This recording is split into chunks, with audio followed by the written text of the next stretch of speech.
Queridos hermanos, quiero continuar con una serie de sermones que he venido predicando. Y la palabra de Dios es tan poderosa. ¿Saben la razón que nosotros no vemos más de Dios en nuestras vidas? Y la razón que nosotros no experimentamos más de Dios, la razón que nosotros no vemos más milagros de Dios, ¿saben por qué? Jesús mismo lo dijo. Cuando su pueblo, cuando los discípulos en cierta ocasión vinieron a ellos con grandes necesidades. Había un padre que estaba necesitado porque su hijo estaba siendo atormentado por el demonio. Y saben, hoy en día los hijos están siendo atormentados por el demonio, ¿sí o no? Sí. Claro que sí. Ustedes y yo estamos en una competencia terrible en contra del enemigo. Y él lo que más quiere es destruir a la familia, destruir a tus hijos, destruir a tus hijas. Vino un padre, ¿saben? Vino al lugar correcto, vino a los discípulos. Y la palabra de Dios nos dice de que este padre vino y lo trajo a los discípulos de Jesús. Y el demonio lo estaba atormentando a este muchacho, y el padre vino y les preguntó a sus discípulos, a los seguidores de Jesús: ¿me lo pueden sanar, por favor? Y saben, no pudieron hacer absolutamente nada. ¡Qué terrible! El padre había escuchado de que aquellos que se juntaban con Jesús, de que Jesús mismo hacía grandes milagros a favor de ellos. Y cuando el padre trajo a su hijo, que era atormentado por el demonio, para que lo sanara, tristemente no había poder en ellos. Y qué terrible es un pueblo que sigue a Jesús que no tiene poder. Si no hay poder, si no podemos sanar, si no podemos nosotros llevar a cabo la voluntad de Dios que Él quiere llevar a cabo a través de nosotros, entonces, mis queridos hermanos, nos vamos a encontrar con los discípulos, que el Padre les llevó a su hijo y no pudieron hacer absolutamente nada por él. Y yo no creo que Jesús vino a establecer una iglesia o un pueblo que no tuviera poder, que nomás dijera, pero nunca pudieran experimentar o pudieran experimentar de vez en cuando. Le preguntaron después de que ellos fracasaron, y Jesús llegó a la escena. Y este episodio se encuentra en Mateo 17, pero lo estoy usando solamente como introducción. Cuando Él se lo trajeron, Jesús vino personalmente, y Él sí pudo sacar el demonio. Él sí pudo reprender el demonio que quería matar a este muchacho. ¿Saben? Yo veo allí a un Jesús que se interesa tanto por nosotros y por los padres, tanto de aquel entonces como el día de hoy. El Señor sabe las tormentas que tú y yo experimentamos en los hogares. Él sabe las tormentas que mi padre y mi madre experimentaron por muchos años. Y sabe las crisis más grandes que vienen a nuestra vida.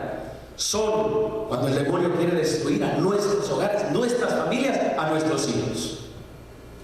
Podemos perder otras cosas, trabajo o lo que sea, pero ver a un hijo o una hija atormentada por el demonio, rodeados de tentaciones, o hijos que están experimentando como las drogas, las pandillas y otras cosas más.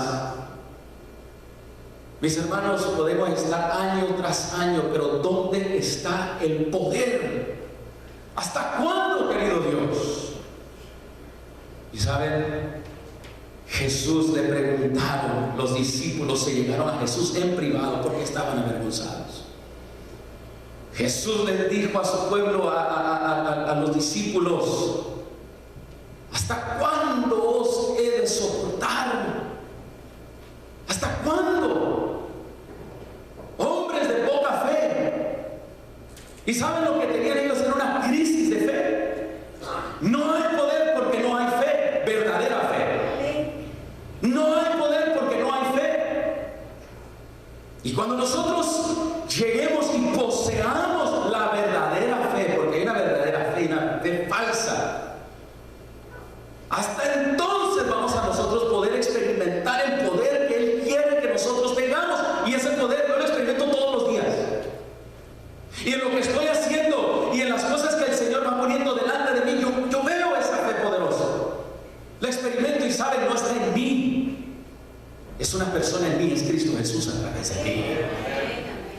Porque la fe no es una creencia humana. La fe no es desear, oh, yo quiero que cosas buenas sucedan. No. Eso es fe humana.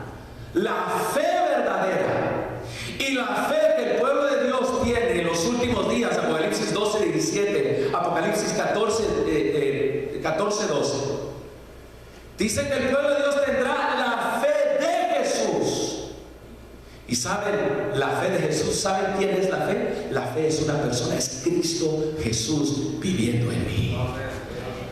Cuando yo tenga la mente de Cristo en mí, cuando yo diga como el apóstol Pablo en Gálatas 2:20, con Cristo estoy juntamente crucificado, ya no vivo yo. ¿Quién vive ahora en mí? Digámoslo todos, Cristo. Cristo vive en mí. La mente de Cristo debe de vivir en mí. Y saben, vinieron los discípulos y le preguntaron a Jesús, ¿por qué nosotros no pudimos expulsar el demonio? ¿Por qué nosotros no podemos hacer ese milagro? ¿Por qué no hay poder en nosotros? Andamos contigo. Pero no es suficiente andar con Jesús para poder experimentar a Jesús. ¿Saben? Jesús le respondió y les dijo, por vuestra poca fe. Por eso no pudieron hacer el milagro. Por eso ustedes no pudieron expulsar el demonio. Y Jesús los preparó, les dijo, mayores cosas que estas haréis. ¿Saben por qué no vemos milagros hoy en día? ¿Saben por qué nosotros no vemos declaraciones con la palabra de Dios a una enfermedad? ¿Saben? Nosotros ya no creemos en los milagros. Y saben, si el Señor se desatara haciendo milagros en esta iglesia, la mayoría se iría. Porque creemos de que los milagros correspondieron para el tiempo de Jesús, y eso no es cierto. Creemos que los milagros le corresponden a otra religión y no a esta. Y qué terrible pensamiento. ¿Saben? Jesús dijo, id y sanad a los enfermos, resucitad muertos, expulsad a los demonios. Pero nosotros creemos de que eso no debe ser otra religión, pero no aquí. Qué terrible pensamiento. Jesús les dijo, no lo pudiste expulsar. ¿Saben por qué? No tienen poder en contra del demonio. ¿Saben por qué? Por vuestra poca fe. Porque en verdad os digo que si tenéis fe como un grano de mostaza, le dirías a esta montaña, pásate de aquí a allá, y se pasaría, y nada os sería imposible. Nada os sería ¿qué? Imposible. Nada os sería imposible. Y saben, hermanos, estamos en una crisis de fe. Y la palabra de Dios nos habla y nos lleva mucho. Y Jesús lo que vino a enseñarle a los discípulos es que tuvieran una fe poderosa. Porque Él se iba a ir. La presencia de Él no iba a permanecer por mucho tiempo más, solo 3 años y medio. Pero mis hermanos, Él quería que sus discípulos tuvieran fe, tuvieran poder. Y la fe, ¿cómo se mostraría? En sanar a los enfermos, en sacar demonios, en resucitar a los muertos. Mis hermanos, ¿estoy hablando yo cosas imposibles? No, no estoy hablando cosas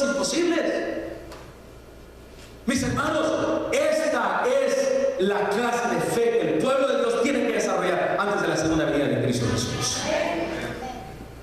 No podemos tener una fe nomás de que yo creo. Tenemos que ver una fe de que yo creo y mira lo que yo creo. En el nombre de Cristo Jesús, toma tu lecho, levántate y anda y vámonos.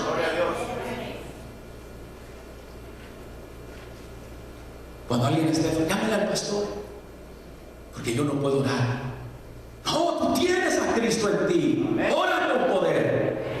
Cree. Deja que Él viva en ti. Y eso es lo que el Señor quiere, hermanos. Y por eso he estado predicando acerca de la fe. Porque estáis amedrentados, porque tienen miedo. Jesús dijo, hombres de poca fe. Tenían mucha doctrina, tenían mucha enseñanza, sabían todos los mandamientos, guardaban bien el sábado, daban los diezmos y todo, pero no tenían lo más importante, la fe. Y Jesús siempre les habló de su debilidad. ¿Y saben cuál era la debilidad de ellos? El no tener fe.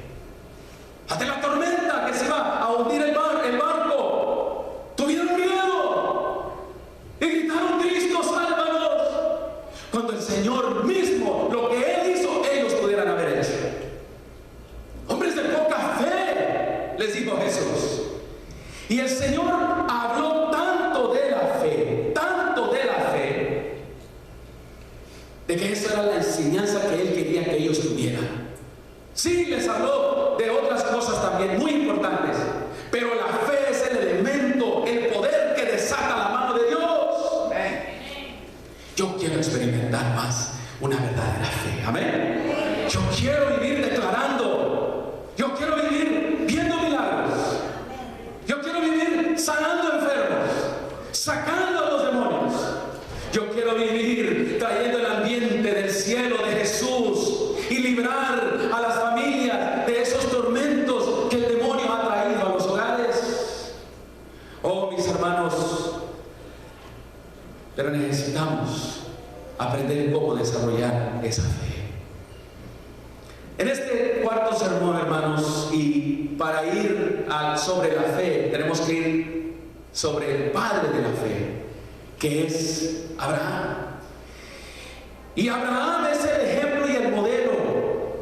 Y hermanos, en Hebreos nos dice de que el que tiene fe, dice el que tiene fe, dice que los ejércitos huyen de él, destruye murallas, abre mares, cruza tempestades, los fuegos no los queman. Mis hermanos, esos son los que tienen fe. Pero también los que tienen fe pasan sus momentos difíciles. Pero las dificultades nunca asustan a aquellos que tienen la verdadera fe. Amén. Satanás utiliza las dificultades para que tú pierdas tu fe. Pero Dios utiliza las dificultades para que ejerzas tu fe. Amén. Y no hay fe. No hay cosa imposible para Dios. Muchas veces decimos que el dinero, eso es imposible. Ay, Señor. Ponemos cosas materiales humanas como imposibilidades para nosotros, pero no son imposibles para Dios. En todas las áreas. Estoy hablando de enviar a hijos a escuelas cristianas, pero lo primero que decimos es muy caro. No se puede el dinero y tenemos una gran barrera ahí. ¡No! Pues ¿qué clase de Dios nosotros creemos, pues? ¿Un Dios que se ha equivocado? ¡Claro que no! No hay nada imposible para Él. ¿Amén? Para el que tiene fe, dijo Jesús, todo le es ¿qué? Posible. Para mí todo es posible. Amén. Todo es posible.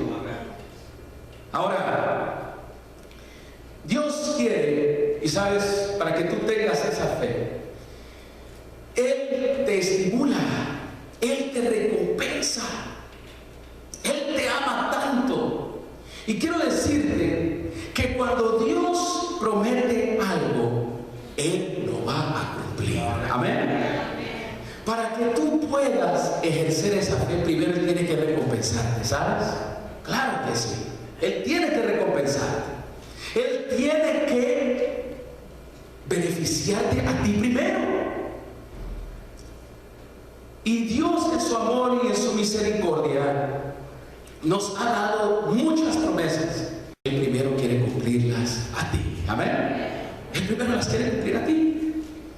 Y esa necesidad que tú y yo tenemos nos ayuda también pues a desarrollar nuestra fe cuando Dios viene y cumple lo que Él promete, mis hermanos. Hay cientos y cientos de promesas en las palabras de Dios, pero muchas veces hemos experimentado una o dos, cuando el Señor quiere que experimentemos todas. Amén. Salmo 23, 1 dice: Jehová es mi pastor y nada me falta. Así es la traducción correcta. No es la traducción "y nada me faltará", sino dice "nada me falta". Tengo a Dios, lo tengo todo. Amén. Por lo tanto, quiero continuar con este sermón. Y quiero ahora ver cómo el Señor, quiero que veamos juntos cómo el Señor va desarrollando la fe de Abraham. Si Abraham es el padre de la fe, tenemos que ver cómo él creció para ser llamado el padre de la fe. Amén. Él no llegó a ser el padre de la fe de la noche a la mañana. ¿O ustedes qué creen? No. Él tuvo que nacer en la fe. Él tuvo que ser un niño en la fe. Él tuvo que ser un adolescente en la fe. Y entonces él llegó a ser un joven en la fe y un adulto en la fe. Por lo tanto, fue un proceso. Y ese es el proceso que Dios está utilizando. Y ya lo he predicado en relación a la vida de Abraham. Pero hoy quiero una vez más enfocarme en dos episodios que nos muestran cómo el Señor estaba desarrollando la fe en Él, para que nosotros aprendamos de estos episodios y podamos nosotros también desarrollar fe como la fe de Abraham. Amén. Vayan conmigo, por favor, a Génesis capítulo 15. Génesis capítulo 15, donde el Señor, fíjense ustedes, ya le había prometido a Abraham, le había prometido y continúa prometiéndole. Pero mira, Dios continúa prometiéndote aunque tú cometas errores. ¿Qué? Sí. Dios continúa prometiendo a Abraham aunque él ha cometido errores. ¿No es eso un Dios maravilloso? ¿No es eso un Dios que sabe cuál es nuestro proceso, que vamos creciendo? Oh, mis hermanos, mira lo que le dijo en Génesis 15. Dice aquí, versículo 1: después de estas cosas recibió palabra Abraham del Señor en visión, que le dijo: no temas, Abraham, yo soy tu escudo y tu galardonador. Yo te voy a galardonar de sobremanera grande. Pero cuando él le promete, ¿saben? Ya había cometido errores, y ahorita vamos a ver. Abraham respondió: Señor Dios, ¿qué me has de dar, siendo que ando sin hijo? Y el mayordomo de mi casa, el damaseno Eliezer, él es el único. Dice versículo 13, agregó Abraham: mira que no me has dado prole, y mi heredero será un esclavo nacido en casa. Dice versículo 4, el Señor le dijo: no te heredará ese hombre, sino un hijo tuyo será tu ¿qué? Tu heredero. Y el hombre tenía ya 90 y algo de años. Y dice la palabra de Dios, continúa diciéndole, y lo sacó afuera y le dijo: mira el cielo y cuenta las estrellas, si las puedes contar. Y agregó: así será tu descendencia. Y Abraham creyó al Señor, y eso le contó, ¿por qué? Por justicia. Él creyó a Dios. ¿Cuántos le creemos a Dios y lo que Él tiene que decir para nosotros? A ver, Él es. Pero entonces, ¿se lo da a un hombre perfecto esta promesa? No. Si ustedes van conmigo, y voy a mencionar dos episodios aquí. Voy a mencionar esta mañana dos episodios en la vida de Abraham, y cómo estos episodios le dieron la oportunidad de seguir creciendo y madurando en su fe, para entonces ser llamado fe. Vayan conmigo, por favor, a Génesis capítulo, vamos a ir a Génesis capítulo 12, versículo 10. Versículo 1, y dice: el Señor había dicho a Abraham: vete de tu tierra y de tu parentela y de la casa a la tierra que yo te mostraré, y haré de ti una gran nación, te bendeciré grandemente, haré tu nombre y serás una bendición. Y el versículo 4 dice: y tal como el Señor había dicho, Abraham se fue. Allí comenzó a ejercer él su fe. En el versículo 10 nos dice que las dificultades que él encontró en la tierra que Dios ya le había dado en Canaán, dice versículo 10: entonces hubo hambre en el país y Abraham descendió a Egipto a peregrinar allá, porque el hambre era grande en ese país. Y allí él había perdido su fe. Él se fue a la tierra que Dios no le había mostrado. Y las dificultades Dios las usa para que tengamos fe en Él. Y fe es creer a lo que Él dice y que Él va a cumplir lo que Él ha dicho. Pero Abraham dijo: aquí hace hambre, por lo tanto me voy a Egipto. Y saben, el episodio de Egipto fue una tragedia, como ya lo prediqué. Le sucedieron 5 cosas. Del versículo 10 al 20 en casa, léanlo porque ya lo prediqué. Le sucedió, número 1, bajó. Dice que entonces descendió a Egipto. Y cuando él descendió, ¿saben qué? Descendió todo. Descendió su espiritualidad, su moralidad, y se convirtió en otro hombre. Y nos dice que allí en Egipto él mintió. Nos dice que le mintió a Faraón. Y entonces causó él mal testimonio, causó que Faraón pecara. Y los juicios de Dios cayeron sobre Faraón. Y entonces Faraón se dio cuenta de que Abraham le había mentido. Y le dice: vete de aquí, lárgate de Egipto. En vez de llevar bendición a Egipto, ¿qué llevó? Mal testimonio. Y llevó maldición. Y la versión original dice que él pecó, hizo pecar a Faraón. Y lo corrió, le dijo: vete, no quiero gente así como tú aquí. En Egipto él no había levantado ningún altar como lo había hecho antes cuando iba rumbo a Canaán. ¿Saben los métodos del mundo? Egipto. Y Dios, en su amor y su misericordia, en el capítulo 3, versículo 1, dice que subió, Dios lo llama otra vez y regresa. Dice: fue hacia el sur, dice, salió de Egipto con todo lo que tenía y con Lot. Y Abraham era riquísimo en ganado y plata y oro. Y ahí está, Dios se le aparece una vez más y entonces Dios lo reafirma a Abraham. Pero ahora voy a hablarles del primer episodio de los 2, donde ahora su fe es probada una vez más. Y saben, este episodio tiene que ver con la prueba que viene cuando estamos en el contexto de la familia. Saben, vivir un verdadero cristianismo.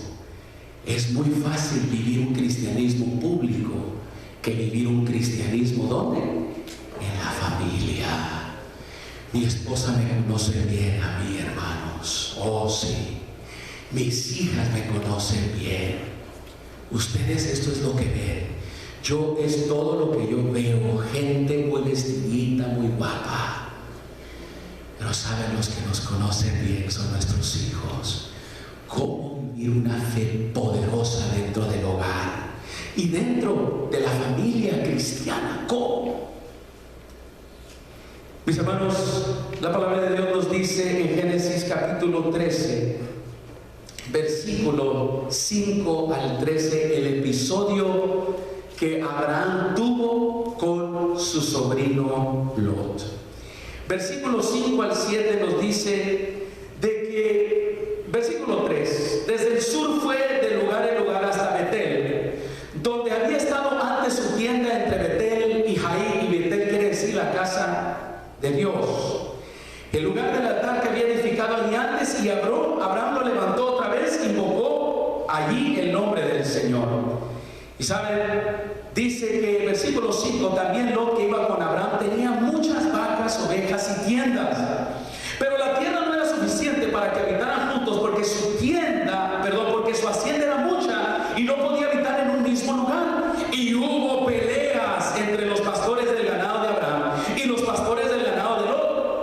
y además el cananeo y el fereceo habitaban allí.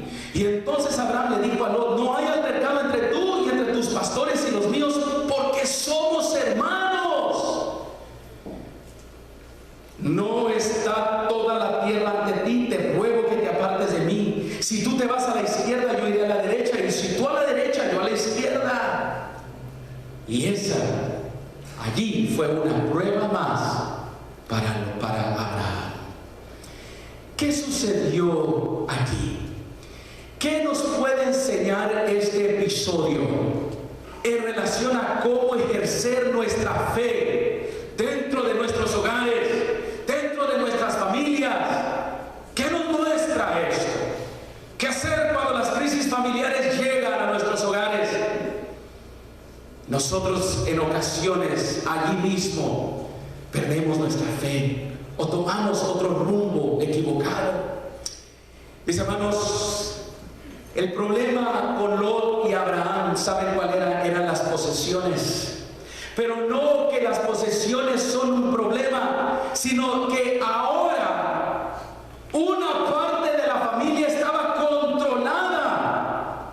Lot, el sobrino de Abraham, estaba controlada su mente sobre las posesiones, sobre las bendiciones, las cosas buenas. ¿Saben? Todas las cosas buenas, las posesiones materiales, todas ellas vienen de parte de Dios. ¿Amén? Todas ellas vienen de parte de Dios. Las posesiones no son malas. El dinero no es malo. ¿Sí? El amor al dinero, una mente controlada por eso sí es malo. Dios le gusta bendecir. Y él le dijo a Abraham: yo soy tu galardonador. Y él da galardones, él da premios. Él le gusta galardonar a su pueblo. Pero aquí nos dice que, versículo 5, que Lot tenía muchas ovejas y vacas, pero que no era suficiente para que ellos habitaran juntos, y hubo pelea entre los pastores del ganado de Abraham y los pastores del ganado de Lot. Hubo peleas. ¿Por qué? Porque cuando somos controlados por las cosas y no por el Dios que nos dio las cosas, entonces las bendiciones se pueden convertir en corrupciones. Tenía tanto Lot, pero ¿saben? Él no le daba gracias a Dios por él, por eso. Y él ahora, su mente era: esto es mío. Esto es mío, yo quiero más. No quiero compartir. No puedo dar más, yo tengo necesidad. Por eso hubieron esas contiendas. Y eso era una distracción, eso no era lo más importante. Y se le levanta una crisis a Abraham. No en Egipto, sino en su propio hogar con su propio sobrino. Porque ahora las bendiciones para Lot se han vuelto corrupciones. Y comenzamos a dañar, aún con lo bueno, comenzamos a dañar a los demás. ¿Qué es lo que Dios te ha dado? ¿Y quién lo controla? No, ¿es tuyo o Dios te lo dio? Es de Dios. Y saben, Abraham tuvo que tejer aquí con mucha cautela. Él tuvo que proceder de una manera, mis hermanos, que es una gran lección para todos nosotros y primero para mí. Dice el versículo 8 y 9, miren cuál fue la propuesta de Abraham. Dice el versículo 8: entonces Abraham dijo a Lot: no hay altercado entre tú y yo, entre tus pastores y los míos, porque somos hermanos. Si fuera el barrio, hubiera dicho: somos carnales, we're homeboys. Y saben, dice el versículo 9: no está toda la tierra ante ti, te ruego que vayas, te apartes de mí. Si tú te vas a la izquierda, yo iré a la derecha, y si tú a la derecha, yo iré a la izquierda. Abraham hizo una propuesta que es de mucha utilidad, que nosotros practiquemos eso también en nuestra iglesia y en nuestros hogares. ¿Saben? Hubieron dos razones por las cuales Abraham le hizo esta propuesta. La primera, le dijo: somos hermanos, somos familia. Mis hermanos, nunca olvidemos que cuando haya una crisis en los hogares, recordemos que somos hermanos, somos familia. Si hay una crisis que se suelta en los hogares, no reaccionar carnalmente, con maledicencias, actuando como que si no conociéramos a Cristo, maldiciendo, dividiéndonos entre nosotros mismos. ¡No! ¡Qué terrible es que los cristianos tengan conflictos con sus propias familias y sean originarios o reaccionemos de tal manera! Abraham le dijo: somos familia, somos hermanos. Y la segunda razón que él le dio para darle esa propuesta era una propuesta, ¿saben?, de paz. Le dijo: es que estamos siendo observados por los no creyentes. Versículo 7 dice que el cananeo y el fereceo habitaban allí. Estamos dando testimonio. Sobrino, nos están viendo. Y la manera que resolvamos la crisis en el hogar, la manera que resolvamos la crisis dentro de la iglesia, los que están creyendo, los que un día pueden creer en Cristo Jesús, van a ver cómo nosotros manejamos estas circunstancias. Mis hermanos, y Abraham tomó acción. Abraham tomó acción. Y saben, la primera acción que él llevó a cabo es un precio para que haya paz en el hogar, en la familia, en la iglesia. Versículo 9, ahí está el precio. Y le dijo: no está toda la tierra ante ti, te ruego que te apartes de mí. Si tú vas a la izquierda, yo iré a la derecha, y si tú a la derecha, yo iré a la izquierda. Le dijo: escoge tú lo que tú quieras, escógelo tú primero. Le dijo: toma toda la tierra que tú quieras. Y Abraham, no como Lot, estaba compartiendo sus bendiciones. Abraham le dijo: escoge tú. Abraham, mis hermanos, era el mayor, pero no por ser el mayor o por tener la autoridad. Él se iba a adjudicar ese derecho y pelearlo. Yo soy el mayor aquí, yo soy el de más experiencia, tú eres un joven, chamaco, y no me estés hablando así. No. ¿Saben qué le dijo? Sobrino, escoge tú primero. Mira, somos familia y te amo tanto. Número 2, estamos dando testimonio, nos están viendo. Y le dijo: sobrino, escoge tú. Se dio su derecho, hermanos, y se sacrificó. Y saben, en nuestros hogares, en nuestra familia, nosotros necesitamos hacer eso. ¿Cómo peleamos nuestros derechos, sí o no? Yo soy el mayor, yo soy el padre, yo soy tu mamá, y aquí se me hace caso. Yo soy el de más experiencia en esta iglesia, se me obedece a mí. Hermanos, Abraham no hizo eso, él se dio su derecho y le dio la oportunidad de escoger a él. Ahí está Dios desarrollando su fe. Y miren, había aprendido de su fracaso en Egipto, y ahora él no quiere cometer lo mismo. Y cuando Abraham le cede el derecho, miren lo que sucedió. Versículo 10 al 13. Y Lot alzó sus ojos y vio toda la llanura del Jordán, que era toda de riego como el jardín del Señor, como la tierra de Egipto estando en Zoar, antes que él destruyera a Sodoma y Gomorra. Versículo 11. Entonces Lot eligió toda la llanura del Jordán, partió hacia el oriente, y se apartaron del uno y del otro. Hermanos, ¿saben qué hizo Lot? Abraham vivía por fe. Y sabes, cuando tú vives por fe, tú sabes de que si aún tú cedes tu derecho, Dios te va a bendecir de todas maneras. Abraham no dijo: esto es mío, no lo voy a compartir, yo voy a ganar lo mejor. No, él dijo: escoge tú. Y cuando Lot escogió, ¿saben?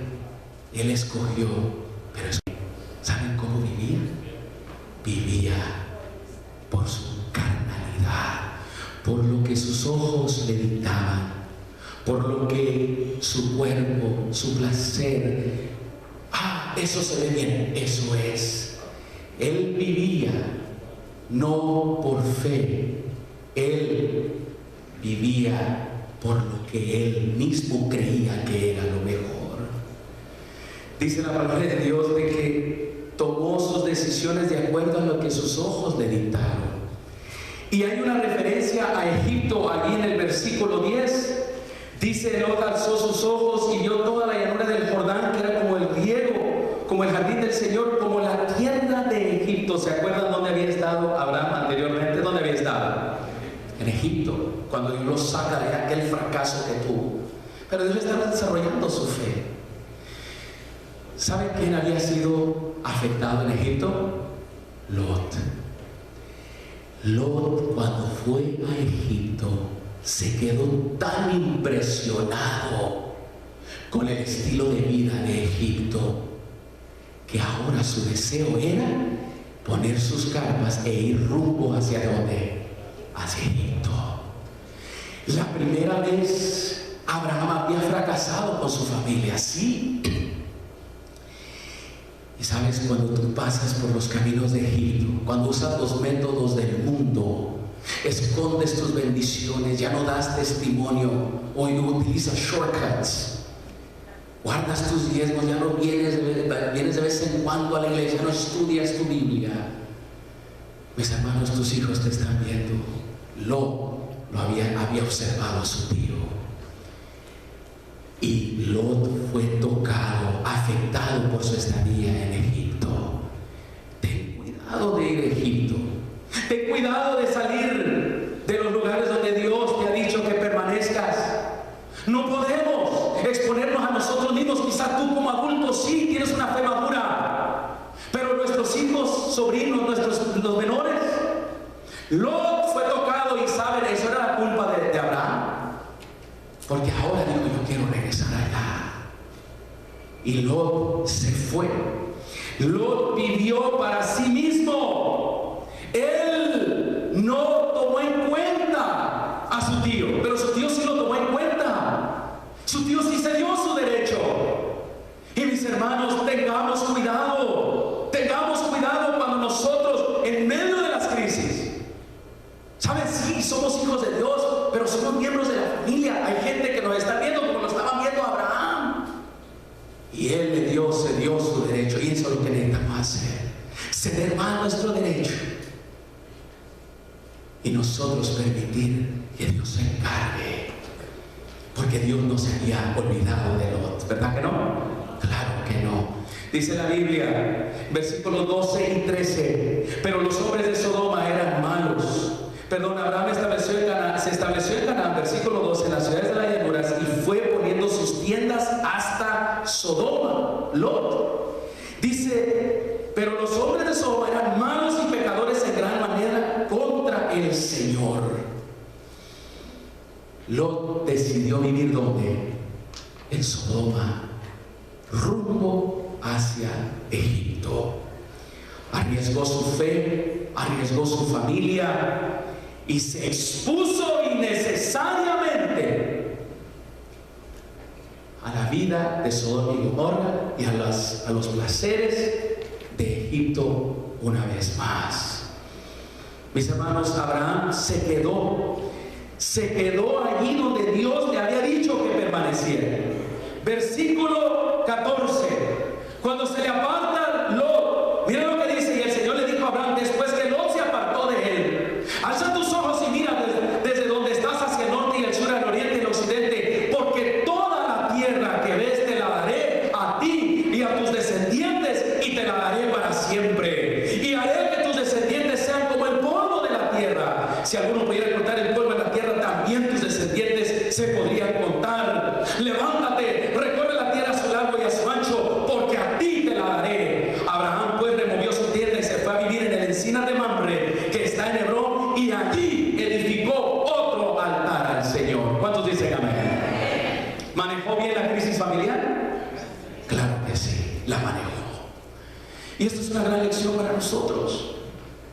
Cuando hubo una crisis familiar hubo hambre, Abraham se fue y se llevó a toda la familia a Egipto. Mal manejó allí la crisis. No tuvo fe en Dios, en que le había prometido y él le iba a cumplir. Pero ahora la crisis familiar con su sobrino, él pudiera haber reaccionado de otra manera. Hermanos, muchas veces nosotros, ¿cuánto nos arrepentimos a veces de nuestras reacciones? Yo me arrepiento a veces de mis reacciones.